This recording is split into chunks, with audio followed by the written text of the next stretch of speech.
आदरणीय दर्शकबिनहरू हामी पुगेका छौँ आज बौद्धेश्वर ढोर महाकाल यानि भगवान लुकेको ठाउँको गुफा हेर्न। चाहिँ एउटा गुफा हो है, धेरै ठुलो गुफा रहेछ। यो चाहिँ आमालाई केही दुईवटा शब्द सोध्छु। सो कुन ठाउँ हो, के हो? आमा नमस्ते। हजुर नमस्ते आमा है। नमस्ते बाबु। अनि यो गुफा चाहिँ कुन ठाउँको भन्नुभयो अरे? बौडेश्वर बौड झोर महाकाल भन्छ उता चाहिँ है। हजुर। यो चाहिँ बौडेश्वरकै गुफा झरना, झोर झरना बौडेश्वर भन्नु।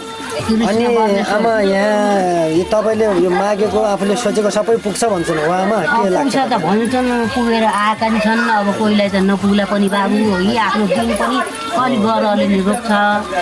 गर नभयो भनेदेखि पुग्न नि सकिन्छ। अब मेरो पनि त्यस्तै भनिरहेको छु।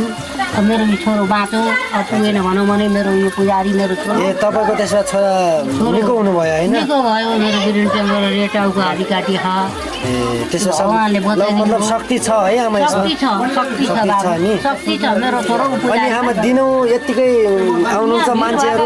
छोराले सक्दैन, यो पैसा टिपेर दिएर बुझ्न हाल्ने नि बाकसमा यतिको लाएर दिएर तपाईँ दिएर चाहिँ के खान्छु म ढाड्दिने यस्तो भगवान्। ठिक छ आमा, ठिक छ। बसेर ऊ बाकसमा हाल्नुलाई टोकै छ ल्याएर ठिक छ। त्यहाँ टिपेर लगाएर उहाँ हाल्ने नि म राख्ने होइन। ठिक छ आमा, ठिक छ। यो तपाईँले धेरै राम्रो गर्नुभएको छ। यो चाहिँ कति सालबाट हो आमा यहाँ पूजा यो हुन लाग्यो? भस्मपुरले कहिले लखेटेको थियो जमानामा भगवानलाई, त्यही बेलादेखिको भगवान यहाँ लुक्न आउनु भएको।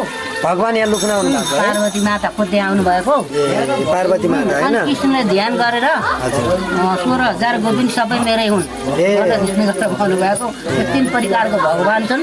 यी शिवले शक्ति, यी धेरै धनी छन्।